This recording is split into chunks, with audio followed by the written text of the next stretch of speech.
What is up, Mizzou fans? Welcome back to another post-game show here on Show Me Football. My name is Josh Van, covering your Missouri Tigers from showmefootball.com. I'm joined by Braden Dowers, the co-host, as always, and we're going to be talking about Missouri's 17-10 road loss at Vanderbilt to the Commodores. All that and more right after this.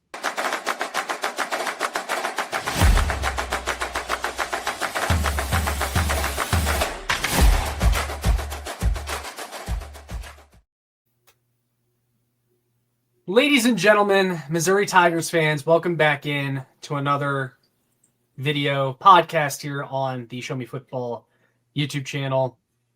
As I said in the intro, we're breaking down Missouri's 17-10 road loss at Vanderbilt to fall to 6-2 on the season. Braden, their playoff hopes all but wrapped up. Technically, mathematically, not out of it, but a lot of Missouri fans are waking up with a somber mood this morning because it kind of feels like the season ended last night, not only because you lost to Vanderbilt, but also because you lost your starting quarterback, Bo Pribula, to an ankle injury that Matt Zenitz of 24/7 Sports is saying will likely knock him out for the rest of the season, which means, Braden, that true freshman quarterback Matt Zollers, who is Missouri's third-string quarterback, if everyone can remember back to when Sam Horn got hurt in the first game, if he had never gotten hurt, he may have even been the starter, but also he would have been at worst second string. You're now on your third string quarterback, a true freshman that has gotten zero meaningful snaps in a game until yesterday, where he came in, was 14 of 23 for 138 yards and a touchdown. Braden outplayed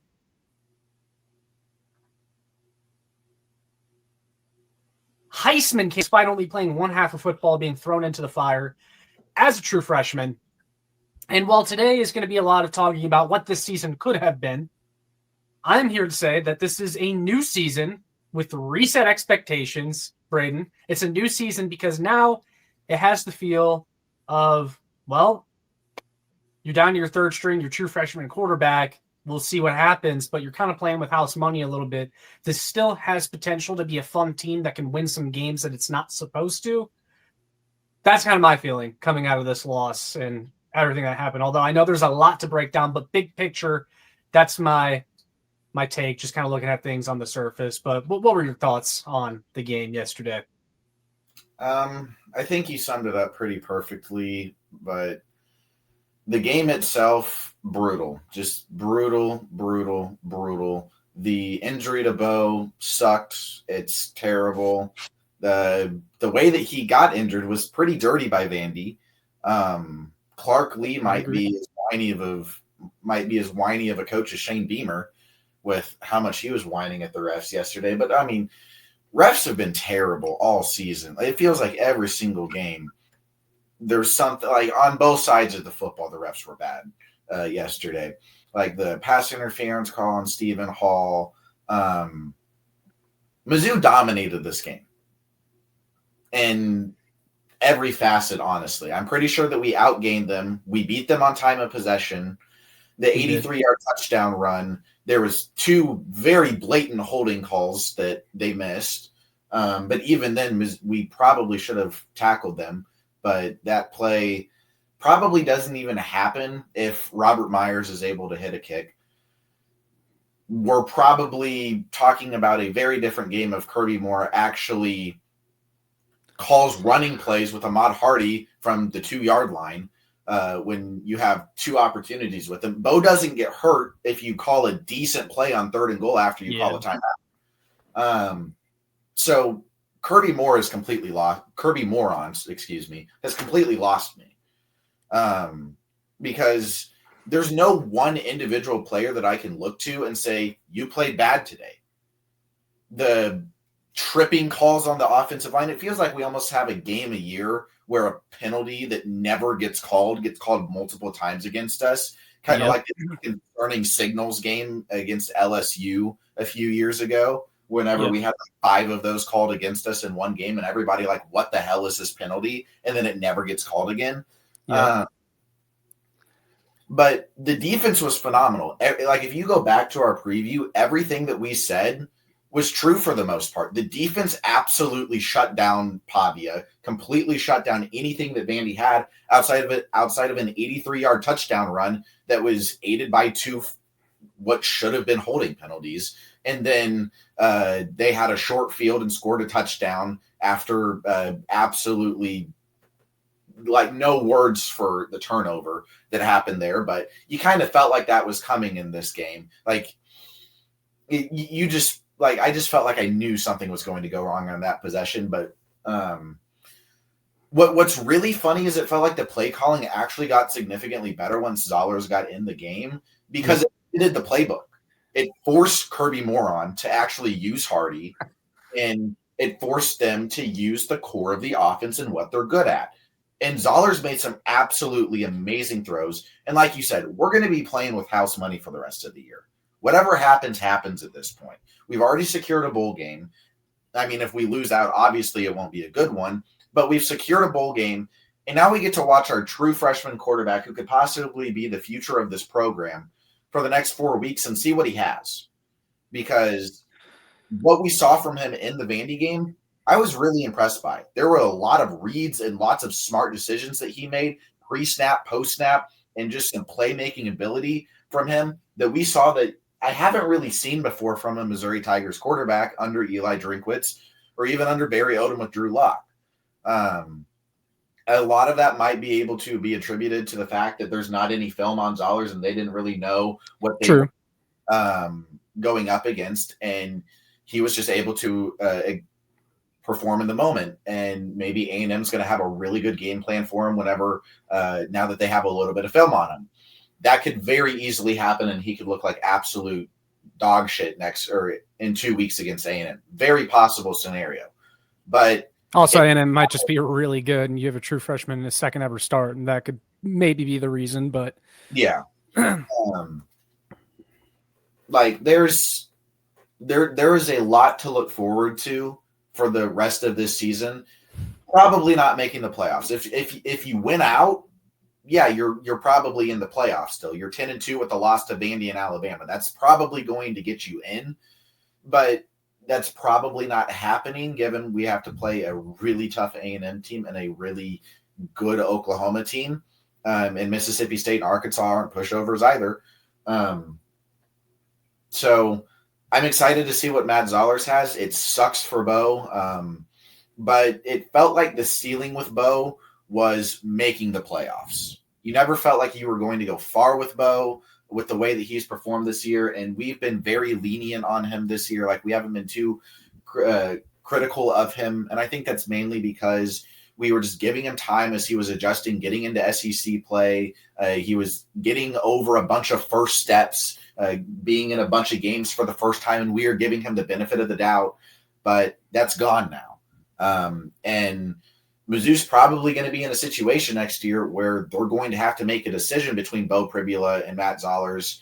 And honestly, I think that there's a good chance that Bo Pribula has played his last snap as a Missouri Tiger, especially if Zollers continues to perform the way that he did against Vandy, because you might just want to roll with Zollers, but that is so far ahead in the future.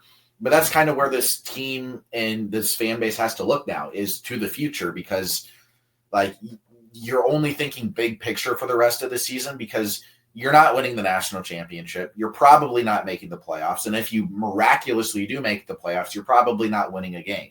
So it's what can this team prove for the future that we are looking to right now, with Donovan Olubide as a true freshman, Matt Zollers as a true freshman, Jude James as a redshirt freshman, who's really good yesterday, by the way. Josiah Trotter as a redshirt sophomore.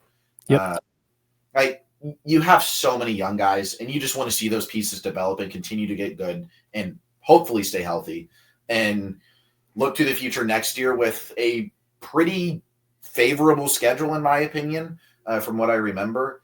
There's obviously tough games in any SEC schedule, but a pretty favorable schedule compared to some others, where you roll out with Matt Zollers or maybe Bo Pribula and go out and make a run next year, because next year feels like a year that you kind of have to make the playoffs if you're Eli Drinkwitz and you really want people to. this team.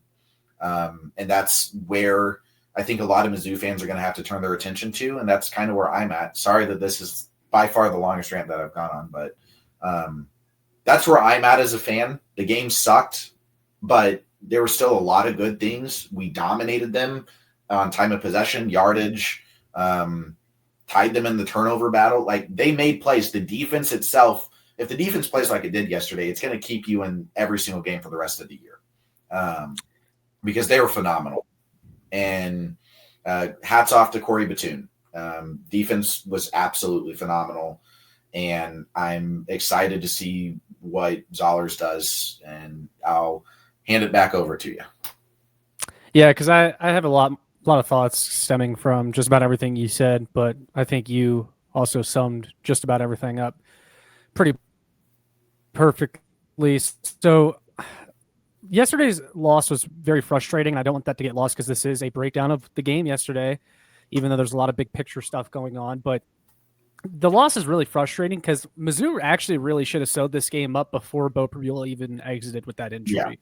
Like, they had multiple red zone trips where they just shot themselves in the foot.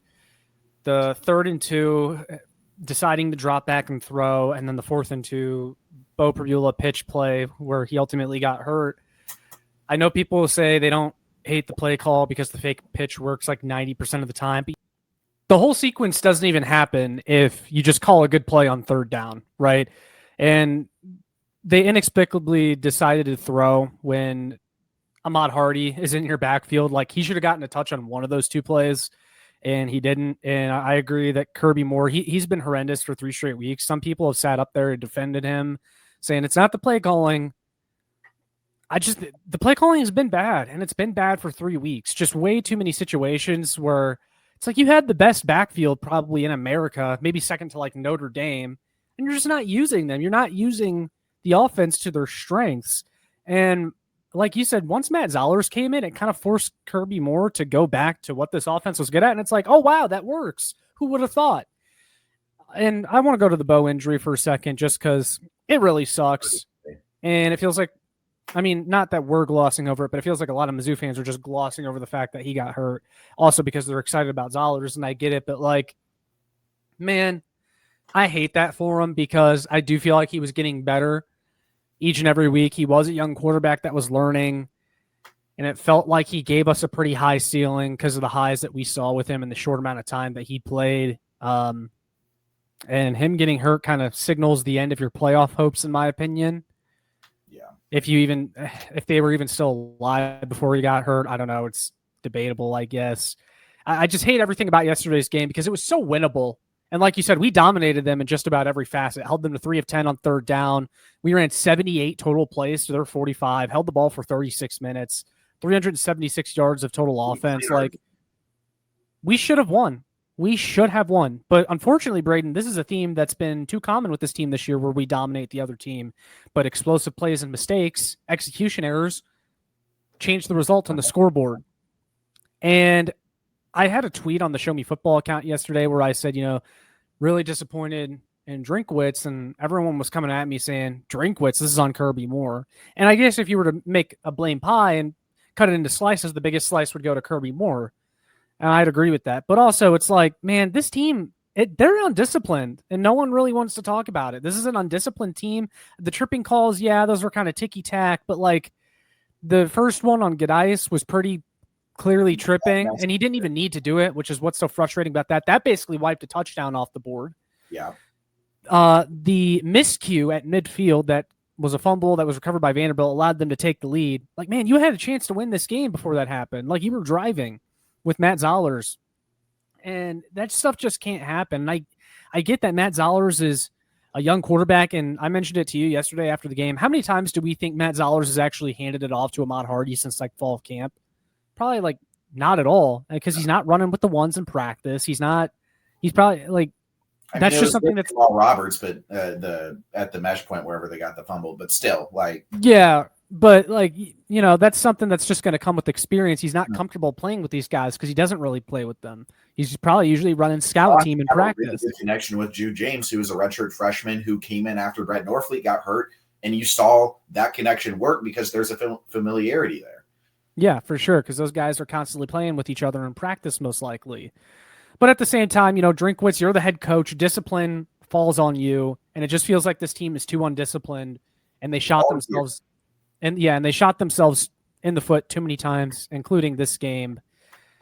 And that's, in my opinion, why you lost. So, I'm pissed about the result yesterday because you should have won. But realistically, even if you had won, the season looks completely different now because of what happened to Bo. And you have Matt Zollers in there. And again, it sucks for Bo. I feel bad for him. I really wanted to see what he had. But now it does kind of feel like, Braden, that if Matt Zollers shows out in these last 4 games or shows you enough, Bo Pribula may have taken his last snap at Mizzou. Yeah. And that's kind of sad to think about. Kind of a big what-if story if that's what ends up happening. But I will say I'm excited about Matt Zollers. Some of the things he was able to do, some of the throws that he had on 4th downs, critical 4th downs, he was able to convert. Vanderbilt was coming at him with blitzes early when he came in the game. And then once they realized he was actually way better against the blitz than Bo Pribula, they started backing off a bit, and they were like, oh, shoot, we actually have to kind of worry about him throwing the football. And then he had the most impressive play to me was I think it was 4th down. It was the scramble play. Yeah, the scramble play. It was either 3rd or 4th and really long. Yeah, really 3rd and really long. 3rd and really long. Somehow finds a way to just create enough space to get a throw off, and that throw draws the pass interference and gives us a fresh set of downs and ultimately allows this offense to have a chance to get a Hail Mary pass to win it. And in total Mizzou fashion, Kevin Coleman actually catches the Hail Mary. And he's down at the 1-inch line. He should have backpedaled into the end zone while he was trying to corral the ball or roll over the goal line. Maybe the result is a little bit different. I don't know. Robert but honestly, probably misses the extra point. I've already gotten over the fact that, he was down at the 1. Because a lot still would have had to happen. You maybe go to overtime. Maybe Drinkwitz goes for 2. Who knows? But what was impressive to me on the Hail Mary throw from Matt Zollers is it wasn't just chucking up a prayer. I mean, it kind of was, but also at the same time, like you said, there was precision on it. Like it was actually on target to a degree. Yeah. And I mean, the ball, it just feels different seeing the ball kind of come out of Matt Zollers' hand. Like he has an ability that I think is really special. And we got a glimpse of it yesterday. And I'll say this, more big picture on the rest of the season and going forward. Yeah, it sucks because this probably isn't a playoff team, but those expectations might have been a little bit high at the beginning of the season anyway. Not to say that we never should have wanted that. Like, I think the goal at the beginning of the season was to make the playoff, and that's what you had hopes of. But hope is a little bit different than realistic expectations. And realistically, this probably was more of a 9-3 team, 8-4 team this year with all the inexperience, all of the new faces. And I don't want to say that as if I'm backpedaling because I don't think I ever outright said this team should be in the playoff. But again, Braden, that was the hope. And it feels like this roster is ready-made to compete for a playoff, which is why, again, yesterday is so frustrating. It's frustrating that they're probably not going to make the playoff because the rest of the roster feels ready. But the one position that has held us back from reaching that goal, those hopes, Braden, is the quarterback position. And Matt Zollers makes you feel like maybe Drinkwitz finally has that. And it was kind of supposed to be Bo this year, but sometimes plans change. And regardless of what happens the rest of the season, record-wise, if Matt Zollers shows you enough, Drinkwitz has afforded himself the time to see what he can do with a true top of the SEC type of talent at the quarterback position. So I'm just really looking forward to seeing what he has the rest of the way, because then I think there's going to be a lot more excitement, a lot more realistic playoff hopes going into next year if Zollers is what we think he can be. Yeah, I think that before the season started, and during multiple episodes earlier this year on the podcast, I said if you go 3-2 against Bama, Auburn, Vandy, A&M, and Oklahoma, if you go 3-2 in that stretch and you take care of business in every other game, you're in the playoffs. And that is still mathematically possible, not likely. But if you win this game, I mean, they flashed it up on the broadcast multiple times. If you won that game, your playoff odds are 53% for us. And you feel like you're in a really good spot. But that's just not what happened. Just didn't come away with the win. And like you said, Drink has bought himself enough leeway with the university and with us fans to be able to roll out a true freshman quarterback for these Final Four games and just see what we got. Not like he's really given any option right now, but it's not like he's going to get fired. And let's hold on before you keep going. Let's just put it out there now. You cannot. How many coaches in the SEC are able to survive the season with their third string quarterback? Like, not many. Drinkwitz gets no blame. Like, I don't care. Drinkwitz gets no blame for what happens the rest of the season. He's on his third string quarterback, guys. Yeah. And his backup kicker. Yeah. Something that I will say that I want to go back to that you mentioned, because it makes me think about the season in retrospect in a lot of ways. You look at every single game that we've won, and even the two that we've lost, it feels like every single time there are so many big moment execution plays that we just don't make, that either keeps teams that shouldn't be in close games with us, like South Carolina and like Kansas, it keeps them in the game. There are so many plays that we messed up, and maybe not too much Kansas because they dominated them from the third quarter on, but early on struggled, obviously. Yeah. Mainly that South Carolina game and the Auburn game and the Alabama game, it feels like there's so many execution plays that they just don't make. And it's like, if you just do this one play differently, you run away with this game. And they can never make that play. And I think a lot of that does fall on Drinkwitz. For sure. And I know that we like to blame Kirby Moron for the play calling and a bad offense, but Drinkwitz is an offensive mind. He's in control of the offense. We don't need, like, Drinkwitz is still in charge of the X's and O's just because he's not calling the plays. He can override the play call from Kirby Moore if he wants to. It doesn't mean that Drinkwitz can't take back control of the play calling. It doesn't mean that Drinkwitz doesn't still have the identity of the offense under him. So some of the blame of the offense has to be put on to him as well.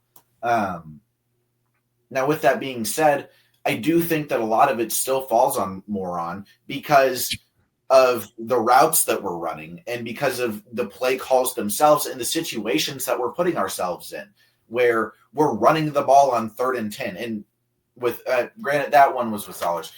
I don't want to go to and criticize that play, but like the first drive of the game, let's look at that. Drinkwitz, we win the toss and we decide to start with the ball. Yeah, what was that? If you decide to start with the ball, you better score on your opening drive because you always defer. You always defer, no matter what. I don't care what team you are, what situation you are.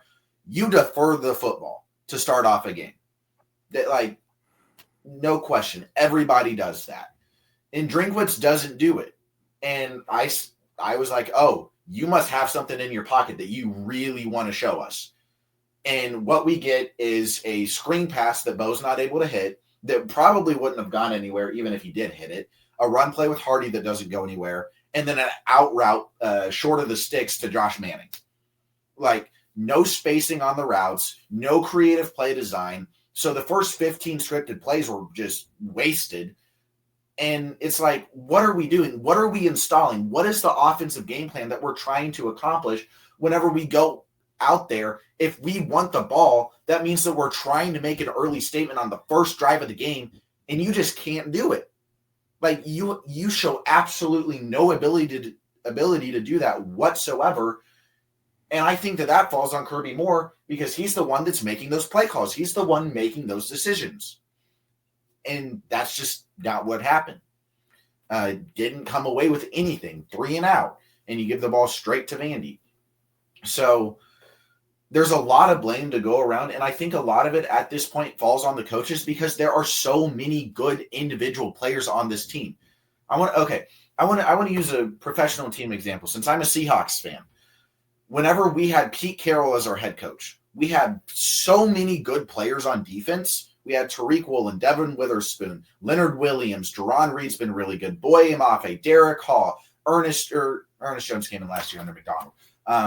Bobby Wagner, Jordan Brooks, Kobe Bryant. Like, we have so many really good players on defense that would make their individual plays and shine, and you would say, wow, he's really good. And they would have all of those moments. But as a cohesive group, they would fail. And the Seahawks defense was one of the worst in football under Pete Carroll his last 2 years, even though it felt like we had so many talented players. Mike McDonald comes in, takes those same group of guys that we know are uber talented, and now the Seahawks have the best defense in the league. Yep. So that's what Mizzou needs to find in their coaches. Their coaches have all of these star-studded players. Ahmad Hardy is one of the best running backs in the country. Donovan Olubade, one of the most talented wide receivers in the country. Who wasn't even on the field for the Hail Mary attempt for some weird reason. What? Wasn't even on the field for the Hail Mary attempt for some reason. Yeah, like, what are you doing? Kevin Coleman, uber talented all SEC receiver. Bo Pribula, really good player. Stars all over the defense with Damon Wilson, Zion Young, Chris McClellan, Josiah Trotter, Tristan Newsome, Khalil Jacobs, who was phenomenal again as a QB spy. I like to keep mentioning that he is the reason why quarterbacks are not able to run against us. And Diego Pavia, I think, only had one scramble for 13 yards against us. So great job, Khalil Jacobs, as always. Maybe not that many star-studded guys in the secondary, but Santana Banner has been really good for us. Toriano Pride played well yesterday. Can we talk about that? Played really well yesterday. He played phenomenal defense yesterday. I will give him all of his flowers for what he did yesterday. Absolutely phenomenal. Take back everything that I said about him in the Auburn game. But you have all of these star-studded players, and it feels like Corey Batoon is able to get the most out of them, but we're not able to get the most out of them on the offensive side of the football. That's the issue right now. We're not able to get over that hump. We're not able to get these guys to play as a cohesive unit. And you might want to attribute that to inexperience and these guys not being able to play with each other for that long. But look at what other universities are doing. Look at what other teams are doing. It's the transfer portal era. You're going to have to figure out how to do that. And if you can't figure out how to do that, you're going to lose your job. And that's where I think that Kirby Moron is going to eventually end up being. And if the fan base eventually becomes apathetic with Drink, it's probably going to cost him his job too if we continue to not be able to put these plays together. And it feels like we haven't been able to do that for the past 3 years. And there's been a lot of excuses and circumstances that we're willing to give Drink the benefit of the doubt. And I'm still willing to do that as a fan for a while. But that clock started. It's not ticking, but that clock started running. And that's what that game did for me, was it started that clock, and you have to start making those plays. You just have to. You have to start playing as a cohesive group. You have to be on the same page. You have to be clicking on all cylinders at some point. But we have never really seen this Mizzou football team under Eli Drinkwitz in the past 3 years, even though they've been really good, take that next step and start clicking on all cylinders and really just dominate a game. We've never seen that. No, and we haven't, like, against a lot of conversation from yesterday. Like we saw against Mississippi a lot of State. conversation. A lot of conversation after yesterday is Drinkwitz can't win the big game. He can't win a big game, a critical SEC game. And, I mean, it's not like he's won some critical SEC games, but I totally understand what people were saying, though. Like, these games with, like, real playoff implications or real, like, postseason implications, like, Drinkwitz is not able to come out on top. And I agree with you. Like, you know, he gets more time, and especially if Zollers is his quarterback, like, he's going to get time to see what he has in that. And he's built up enough goodwill here. But at some point, like if we're 2 to 3 years from now and we're still saying, man, Drink just can't win that game, yeah, then it's going to be a problem. And then I'll be in the same boat with other people who are saying that. But as of right now, I just think, He still has time. I think, you know, this team had playoff hopes. Drinkwitz called it his most talented team before the season. He ran around all offseason saying production over potential with the guys that they brought in. And they're falling short of their goals. Now, were those goals ever realistic? And that's the question I brought up earlier. That can be debated, but I think with the schedule, it was a reasonable thing to think that we could make the playoffs. Like I said, if you go 3-2 in that stretch and win your other 3 SEC games, then you're in. And again, that's still possible. But when you have this many talented players and you have 2 one-possession losses, one at home to Bama, who's one of the best teams in the country, and another to a really good Vanderbilt team, then that feels like those come down to coaching because you have the players. They especially come down to coaching because you did everything that you needed to do and still somehow found a way to lose. Yeah. Like all the players did everything that they needed to do to win on plays that I feel like whenever we asked our players to make plays and put them in good situations, they made the plays. They just weren't getting put in good situations consistently. And that falls on coaching. Yeah, I can agree with that. But yeah, the loss to Vanderbilt is just yet another one where it feels like you should have won. Too many execution errors, too many mistakes lead to the other team winning. And at some point, it's not just a fluke. It's just kind of who you are. Yeah. Now, we'll see if that changes, if Drinkwitz is able to change any narratives here in the last 4 games. I will say I feel I'm not going to pick them to beat A&M, I don't think, because A&M looks really freaking good.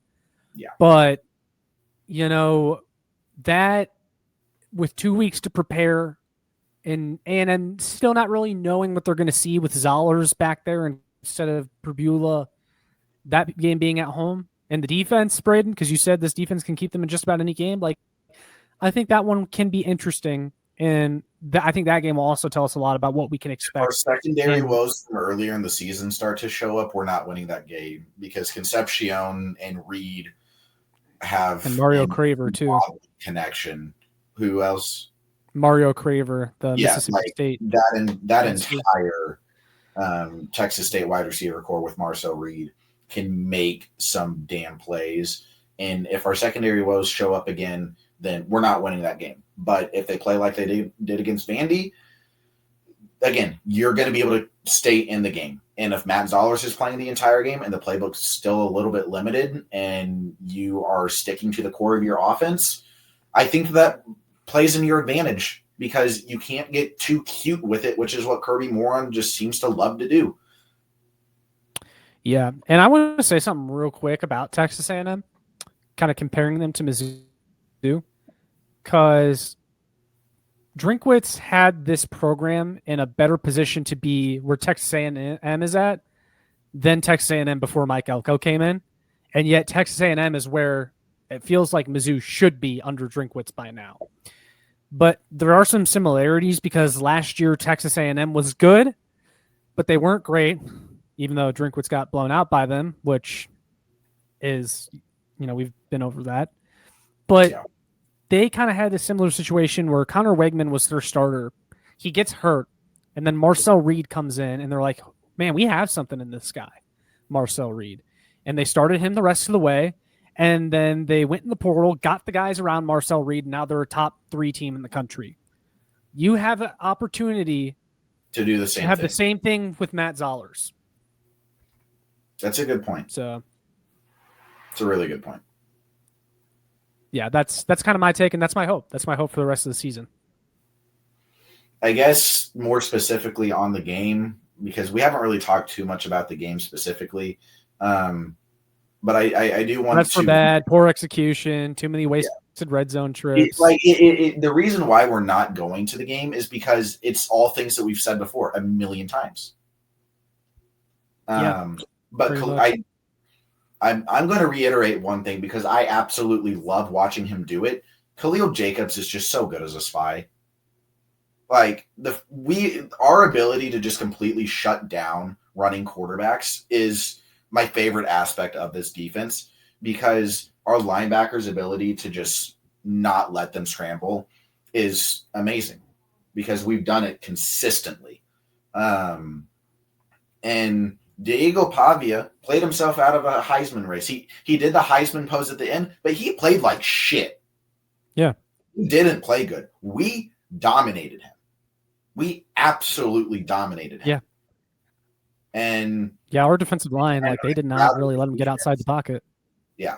So I'm really proud of this defense and what they were able to do yesterday. And they looked really good in the secondary as well, which is where our weak spot has been. They've looked really good in the secondary for the last 3 weeks, honestly, outside of Toriano Pride against Auburn.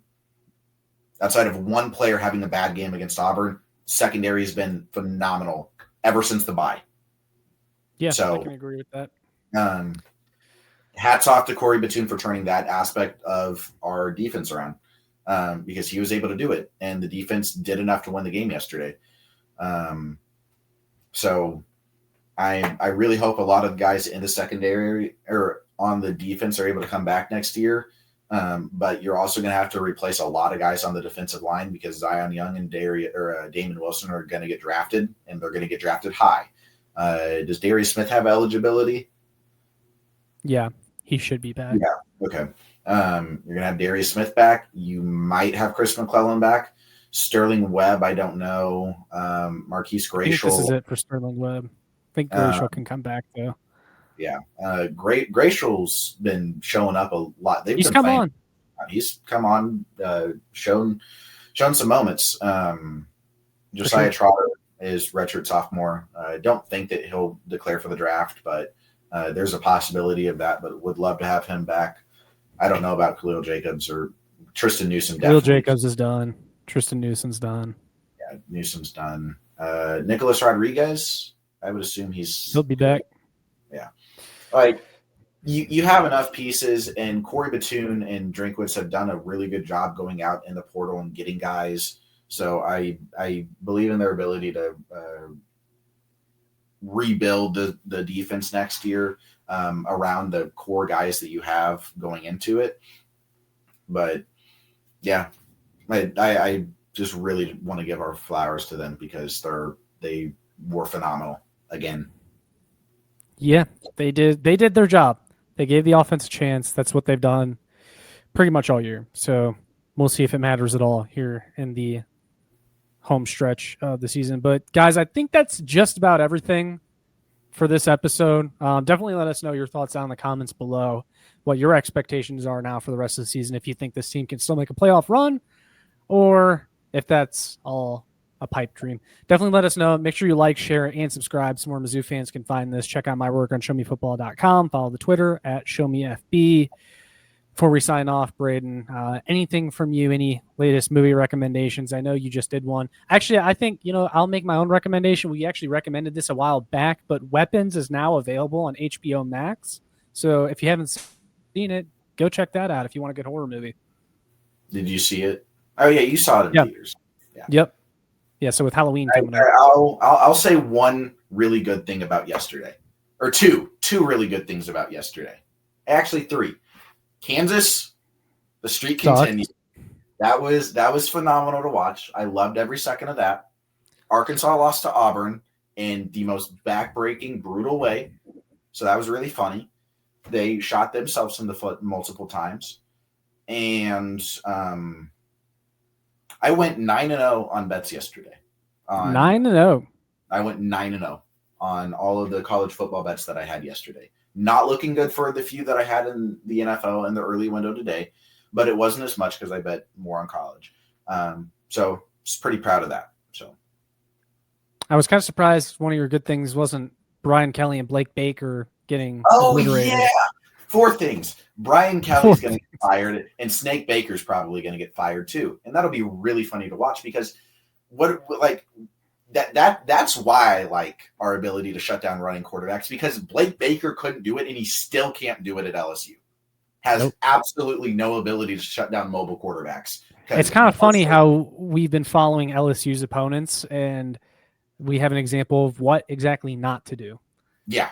And it's just our former defensive coordinator who said he wasn't leaving and then left at the worst opportunity ever. So, yeah, fuck you, Snake Baker.